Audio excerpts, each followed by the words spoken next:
Hello दोस्तों, ये है मेरी दोस्त आयशा। और मैं आपको बता दूं, आयशा बहुत इंटेलिजेंट भी है। राहुल, तुम भी बहुत इंटेलिजेंट हो, पर तुम्हें दूसरों के मुंह से तारीफ सुनना ज्यादा पसंद है। लेकिन हाँ, इस बार फिजिक्स में मेरे तुमसे ज्यादा मार्क्स आए थे। हाँ, तभी तो इस वाले टॉपिक की तैयारी मैंने तुम्हारे साथ मिलके की है। तो आज की टॉपिक का नाम क्या है राहुल? आज के टॉपिक का नाम है अपवर्तन, जिसे इंग्लिश में रिफ्रैक्शन भी कहते हैं। अच्छा, तो अब तक तुम अपने दोस्तों को क्या क्या जानकारी दे चुके हो? हमने अब तक प्रकाश और परावर्तन के बारे में जाना और किस तरह प्रकाश की किरणें विभिन्न बिंब पर गिरकर परावर्तित होती हैं। लेकिन आयशा, मेरे मन में कई बार कुछ सवाल उठते हैं। जैसे कि यदि वे बिंब अपारदर्शी ना होकर के पारदर्शी हो तो क्या होगा?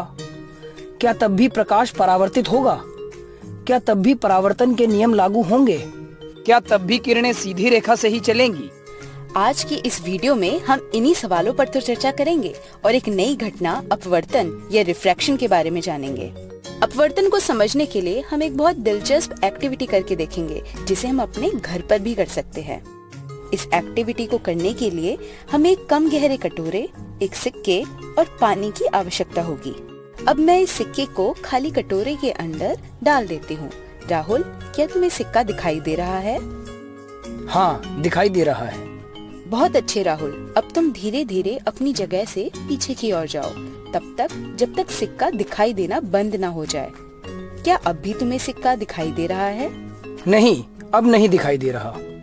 अब मैं इस कटोरे में सिक्के को बिना हिलाए पानी डालूंगी। क्या तुम्हें कोई फर्क नजर आ रहा है राहुल? हाँ, अब मुझे सिक्का दिखाई देने लगा है। मगर आयशा, ये कैसे संभव है? ये बिल्कुल संभव है और इसको हम अपवर्तन के नाम से जानते हैं। प्रकाश की किरणें सिक्के पर पड़ने के बाद परावर्तित होकर तुम्हारी आंखों पर गिर रही थी, लेकिन जब मैंने इस कटोरे को पानी से भर दिया, तब किरणें परावर्तित ना होकर बल्कि अपवर्तित होकर तुम्हारी आंखों पर पड़ी, जिस कारण सिक्का दिखाई देने लग गया। तो क्या प्रकाश ने अपवर्तित होने के बाद अपना रास्ता बदला? बिल्कुल ठीक समझे, लेकिन इसे और गहराई से समझने के लिए हमें आयताकार कांच की स्लैब की मदद लेनी पड़ेगी। अपवर्तन को आयताकार कांच की स्लैब से समझने के लिए हमें एक स्लैब, एक सफेद शीट और 4 आलपिन की आवश्यकता होगी। स्लैब को कागज पर रख एक रूपरेखा बना लेते हैं, जो आगे हमारी मदद करेगी। इस रूपरेखा के एक तरफ 2 आलपिन तिरछी दिशा में लगाए। इन दोनों ऑयल पिन के प्रतिबिंब को स्लैब की दूसरी ओर से देखने की कोशिश करें।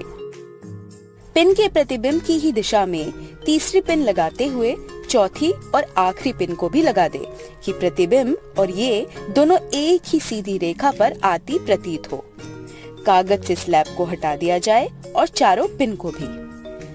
पहली 2 पिन के निशान को पेंसिल से मार्क करते हुए एक रेखा खींचे, जो स्लैब की रूपरेखा से O पर मिले। यही प्रक्रिया दूसरी तरफ से भी करें और इस बिंदु को O' का नाम दे। O और O' पर 2 लंबवत बनाएं। रेखाओं और लंबवत के बीच के कोण को नाम दे। आपतन कोण और निर्गमन कोण। यह परावर्तन कोण न बनकर अपवर्तन कोण बनेगा। अब O से एक सीधी रेखा खींची जाए। यदि O और O' को जोड़ा जाए तो प्रतिबिंब की तरह सीधी रेखा ना बनकर एक डिफ्लेक्शन नजर आएगा। प्रकाश के विभिन्न पारदर्शी माध्यम में रास्ता बदलने की प्रक्रिया को ही हम अपवर्तन या रिफ्रैक्शन कहते हैं। क्या कहते हैं? रिफ्रैक्शन। अपवर्तन 2 नियमों के अनुसार होता है। पहला, आपतित किरण, अपवर्तित किरण और पारदर्शी पृष्ठ पर लंबवत तीनों एक ही तल पर आपतित बिंदु पर ही मिलते हैं। दूसरा, प्रकाश के किसी भी निश्चित रंग एवं निश्चित माध्यमों के जोड़े के लिए आपतन कोण का साइन और अपवर्तन कोण का साइन का अनुपात स्थिर होता है और इस नियम को स्नेल का नियम भी कहा जाता है। क्या कहा जाता है? स्नेल का नियम। इस अनुपात के स्थिरांक को अपवर्तनांक या इंग्लिश में रिफ्रैक्टिव इंडेक्स कहते हैं। किन्हीं 2 माध्यमों में होने वाले दिशा परिवर्तन के विस्तार को अपवर्तनांक से दर्शाया जा सकता है।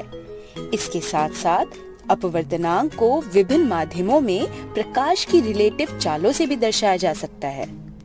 यदि प्रकाश माध्यम 1 से 2 में जा रहा हो और पहले माध्यम में प्रकाश की चाल v1 है और दूसरे में v2 हो, तब माध्यम 2 का माध्यम 1 के सापेक्ष अपवर्तनांक को माध्यम 1 में प्रकाश की चाल तथा माध्यम 2 में प्रकाश की चाल के अनुपात के रूप में दर्शाया जा सकता है, जिसे हम n21 से दर्शाते हैं। इसी प्रकार माध्यम 1 का माध्यम 2 के सापेक्ष अपवर्तनांक n12 से दिखाया जा सकता है।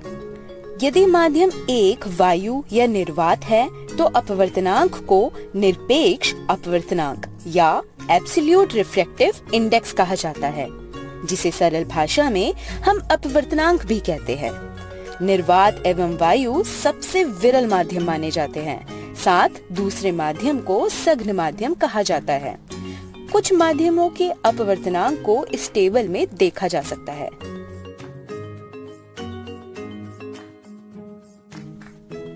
क्या बात है आयशा, तुमने तो इस टॉपिक को बहुत अच्छे से समझाया।